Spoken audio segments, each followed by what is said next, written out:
Good day, RK Figs here. Hey guys, I know it's been a while. I've been really busy, but I had to share this with you. I think it's something really interesting for people looking to root cuttings.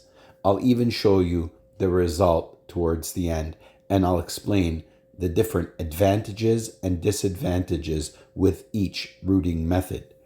Guys, if you're enjoying these videos, please like, comment, share, and hit that bell icon to be notified of future videos.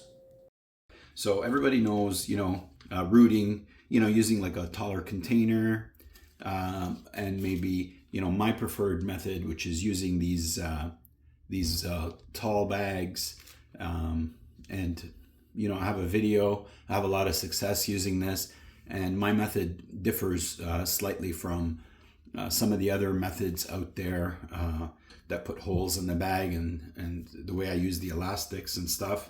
But today I'm not going to be rooting this way, and I'm not going to be rooting that way. Okay, so what I've done is I've taken some cuttings here and I've soaked them. I actually soaked them for 24 hours. I didn't actually want to soak them that long, but it ended up happening that way because I got really busy. So what I'm going to do is I'm going to show you this method, okay? And I'm going to share with you some tips and tricks along the way. A lot of people, I usually don't send cuttings like this, but some people will get a cutting like this, and they'll ask me like, what do I do with this?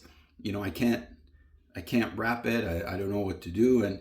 And my question is, ultimately, you still want to root the bottom, but what you want to do is you want to plant it like this. If you're using this method, you want to plant it like this. If you're using the bags, it's okay to go like this. And even though it's growing on an angle, once you up pot, you can readjust it. Okay. So figs don't mind getting readjusted. I know some plants do, but figs don't really mind.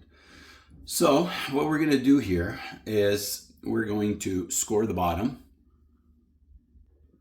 Now I like to use my grafting knife, but really you don't have to. You can actually use one of these. You can use a box cutter. Anything you want to score the fig cutting is fine. I'm going to use this because I'm used to it. But what I like to do every time is pretty much I got this rubbing alcohol here, and I like to spray it down. Okay, and I like to get it all with the alcohol, and I just wipe it down there. Watch not to cut your finger, which I have done on occasion. Okay, and what we're going to do now is we're going to score the cutting. Okay, and there's been a lot of experiments out there, and when you score the cutting, you actually get a much better rooting that happens. Okay, now if you look here, you'll see that this cutting is nice and green. Okay, so that tells me that it's doing really well. And if you notice, I did dip the bottom in the water but not the top, and there's a reason for that. Okay, so the reason is I want it to root from the bottom before it puts out leaves from the top. Okay, and I'm hoping to achieve that by having more moisture down at the bottom. Okay, now the next thing that I will do is I'll get this rooting hormone here, and most people out there will use different kinds of rooting hormones. To be honest with you, a lot of people have success with figs even without the rooting hormones. Some even say the rooting hormone helps the roots to grow faster and it creates too much of an imbalance. I don't know. I have always used it. I have done some without it, and it's been okay, and some haven't been okay, and even some that I did with it were not okay, and some were okay. The one rule with a rooting hormone is you never want to dip your cutting in here like the way that I'm doing it, and the reason for that is you will contaminate the rooting hormone there. So I don't care about this because this bottle is near the end, and I'm going to be using it. And after this bottle, I'm going to be getting myself a new one. So see if I can make this stand. Okay, so the next thing I'm going to do is I'm going to get a paper towel, just an average ordinary paper towel, and I'm going to wet that paper towel. Actually, before I wet it, I'm going to cut it. I'm going to cut a strip, and what I want to do is I want to cut a strip about the width of just until the top of the node. Okay, so I'm going to cut a strip here just to the top of the node. Doesn't have to be perfect. It is important to cover the node though, but I mean, it doesn't have to be perfectly straight. And so here's my piece. Last time I used the whole paper towel, and that was actually bad for me, and I'll show you why later on in the video. All right, so now I'm gonna wet this thing, okay? And the beauty of this is, you don't have to worry if you're wetting too much or too little, okay? And I'm going to wrap this here. Now, the mistake I made before is I wrapped many layers, and really that's unnecessary. So what I'm going to do is I'm just going to cut this like this. Okay, we don't need more. We just want to keep this thing moist. Okay, we don't need more than this.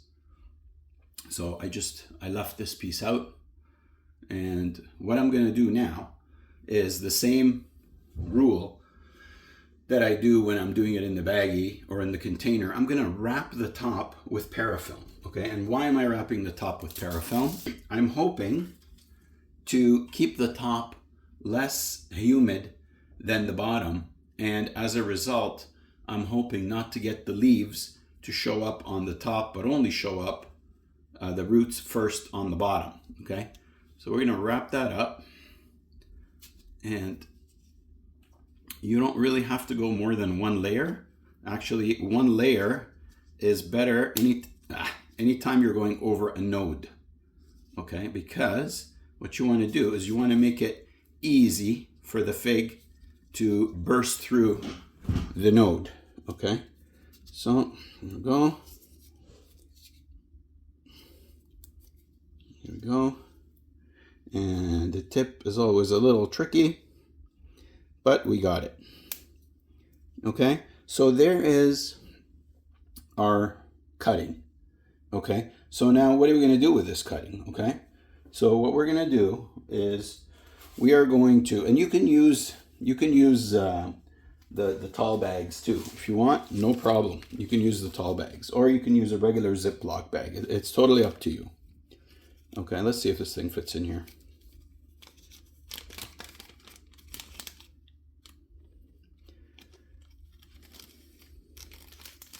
Okay, so there it is, and I'm going to seal that up.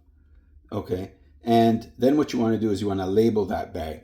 Okay, and what I would do is I would do each and every single one of these just like this, and then what I would do is I would put them in a cupboard somewhere in your kitchen, maybe on top of the refrigerator. It's nice and warm there. I actually had them over top of my TV, and the heat from the TV will help the rooting process. All right, so this is what we ended up with. This one here, I actually put it in the water upside down, so I just flipped it.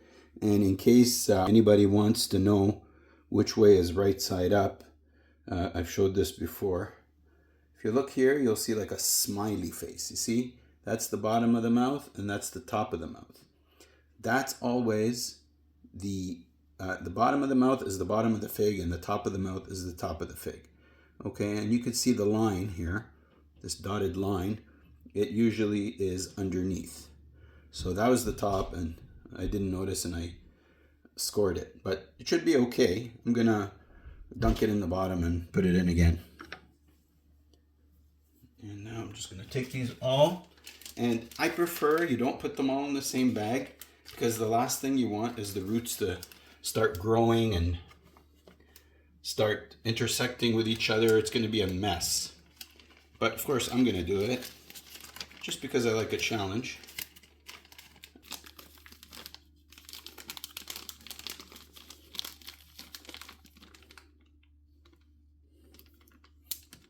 And that's it. And now what I'll do is I'll just take these and put them on top of my TV, and then I'll check in on them about 3 to 4 weeks from now. See what happens. Okay, so let's take a look at one that I had done about 4 weeks ago. Okay, so as you can see, it burst through the parafilm and already started growing out a leaf. Okay, now that could be a big problem because this leaf is now in this extremely humid climate inside this plastic bag, and the humidity from the heat in the drawer and the wetness around the paper towel created all this. So now when I pull it out and it becomes exposed to the ambient air, it's gonna probably fall off and die, okay? Which we don't want. So that could be one disadvantage to this method, but I'm gonna show you how I believe we can get around it, okay? So let's open this bag and have a look at what we got. Okay, so paper towel is still moist, and you have to be very careful when you're opening it up because it could be that you don't want to damage any roots. And I could see the roots, they're already sticking to the paper towel, okay? And if you look here, if I pull on this root, it's definitely gonna rip it. So what I'm gonna do here is I'm going to just cut this, and I'm gonna leave it.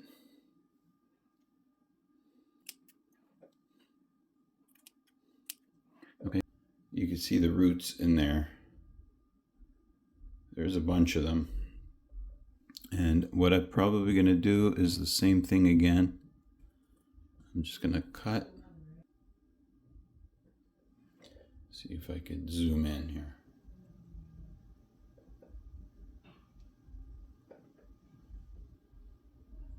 Okay, so another thing I might do, I'm going to try to take off as much of this paper towel as I can without hurting the roots or cutting any roots. So that's where I'm at, and I think I'm going to leave the rest because I don't want to damage the roots. Now, the advantage to doing this, and a lot of what makes other cuttings die, is after being exposed to too much moisture, the cutting starts to rot. And you can see a lot of these white areas are the beginning of rot, and that's what ends up killing your cutting. And a lot of times you'll see that you even see roots and everything is working and you're happy, and then your cutting dies. And it's because of this mold that's developing. So one thing that fights that is hydrogen peroxide, okay? So the advantage here is I can actually dab a lot of hydrogen peroxide on this cutting and fight the areas that are beginning to weaken. The more chance I have it surviving. And that's why a lot of people don't start their cuttings until the spring, because in the spring, even though they get a little bit of rot because of the intensity of the sun and the warm weather and just being outdoors, the fig is in its natural climate, it grows a lot quicker. And even though you get a little bit of mold and decay, it still is able to outgrow all that and fight them off. Okay, kind of like how, when a human is weak and sick, disease has a much stronger grip on them. Okay, so as you can see there, we pretty much treated most of the white areas, and hopefully we've just given this cutting a little bit of a boost on life and help in getting rid of all that white pre-mold and rot from starting. And now we're going to have to deal with this this top growth. And what I'm just going to do is I'm just going to put a loose piece of parafilm over it. And that will kind of keep it in its own climate. And at the same time, it will also allow it to break through as it gets older and allow a little bit of getting used to the ambient temperature.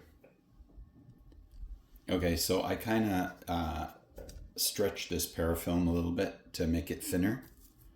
Okay, and I'm going to loosely wrap this. Okay, so we'll see how that does.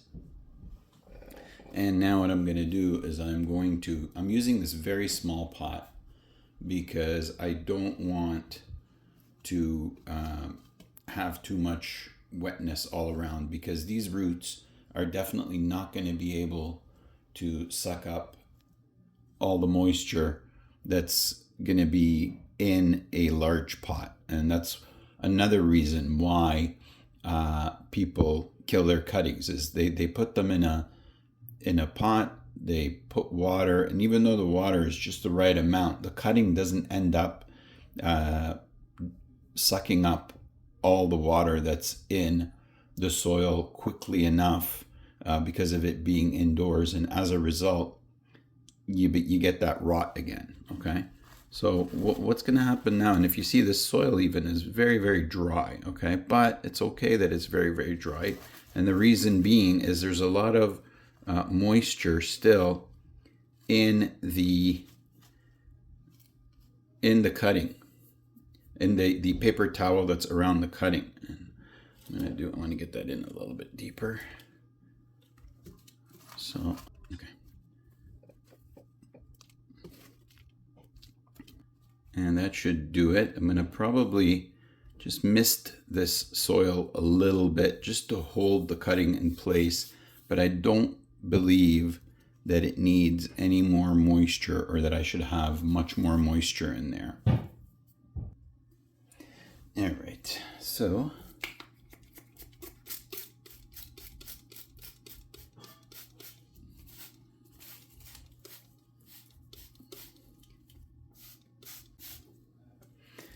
okay, now I'm undecided as to if I should add heat to the bottom of this or not, in terms of like a heating mat. It was in a drawer that had like some hot electronics underneath that were giving it heat originally when it was in the Ziploc bag. And, of course that contributed to the rooting process. But I'm gonna probably try it like this for now, and without a heating source, and see what happens. Thanks for watching, guys. We'll see you next time. I'm RK Figs.